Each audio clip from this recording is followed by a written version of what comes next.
નમસ્કાર મિત્રો, હું છું ગોપાલ ઇટાલિયા. આજે એક મહત્વની બાબત ગુજરાતના લોકોને જણાવવી છે કે ગુજરાતની અંદર દારૂબંધીનો વિરોધ કરવો, દારૂ વેચનારાનો વિરોધ કરવો એટલે દારૂ વેચનારા કરતા પણ પોલીસને વધારે ખોટું લાગી રહ્યું છે. આમ આદમી પાર્ટીના કચ્છના કાર્યકર્તા કાયનાથબેન આથા ઉપર થોડા દિવસ પહેલા એમણે જનતા રેડ કરી હતી એક બુટલેગરને ત્યાં, અને જનતા રેડમાં ખૂબ વિશાળ સંખ્યામાં પુષ્કળ દારૂ પકડાયો અને એના કારણે પોલીસે એફઆઈઆર કરવી પડી, આરોપીને પકડવા પડ્યા, હપ્તા બંધ થયા, એ બધી તકલીફ પોલીસને અને ભાજપના નેતાઓને પડી. 2-3 દિવસ પહેલા જે જનતા રેડ કરી હતી એ ઘટનાની હાથો બનાવી કોઈ દલિત સમાજના મહિલાને હાથો બનાવી પોલીસે આજે એમની ધરપકડ કરી લીધી છે એટ્રોસિટી એક્ટ પ્રમાણે. હવે કાયદાની પ્રોસેસ છે, છૂટી જશે, કોઈ ફાંસીની સજા છે નહીં.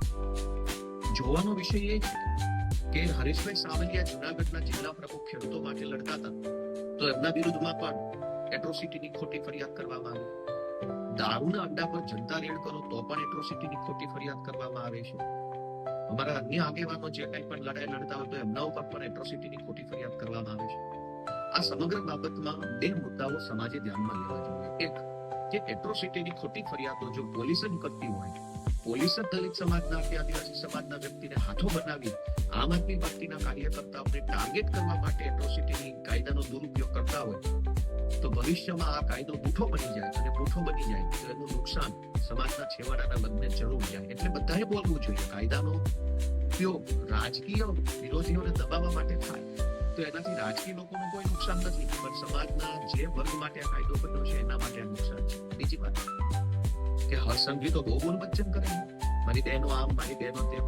એક બહેન ઉપર તમે એટ્રોસિટીની ખોટી એફઆઈઆર કરી, અને એનું કારણ આટલું જ કે એને દારૂ ઉપર જનતા રેડ કરી અને હજારો લીટર દારૂ મળી આવ્યો, જેના કારણે પોલીસના અને ભાજપના ધારાસભ્યોના કે જેના હોય એના હપ્તા બંધ થયા. એટલે હવે તમે પોલીસને હાથું બનાવીને નકલી એફઆઈઆર કરી. હું ગુજરાતના સૌ લોકોને કહેવા માંગુ છું કે ખૂબ ભીષણ લડાઈ લડી રહી છે આમ આદમી પાર્ટી, એને તમારા આશીર્વાદની જરૂર છે. જ્યાં હોય ત્યાં સામાન્ય મામૂલી બાબતોમાં મોટી મોટી એફઆઈઆર અને ભાજપના મોટા મોટા ગુંડાઓ જમીન બચાવી પાડે, ડ્રગ્સ વેચે, બળાત્કાર કરે, કોઈના ખોટા દસ્તાવેજ કરાવી લે, કોઈની જમીન પડાવી પાડે તો એફઆઈઆર નથી થતી. આમ આદમી પાર્ટીનો કાર્યકર્તા જનતા રેડ કરે તો એફઆઈઆર થઈ જાય છે. આ સંઘર્ષમાં ગુજરાતના સૌ લોકો જાગૃત બની આમ આદમી પાર્ટીને સાથ આપે એવી અપેક્ષા છે.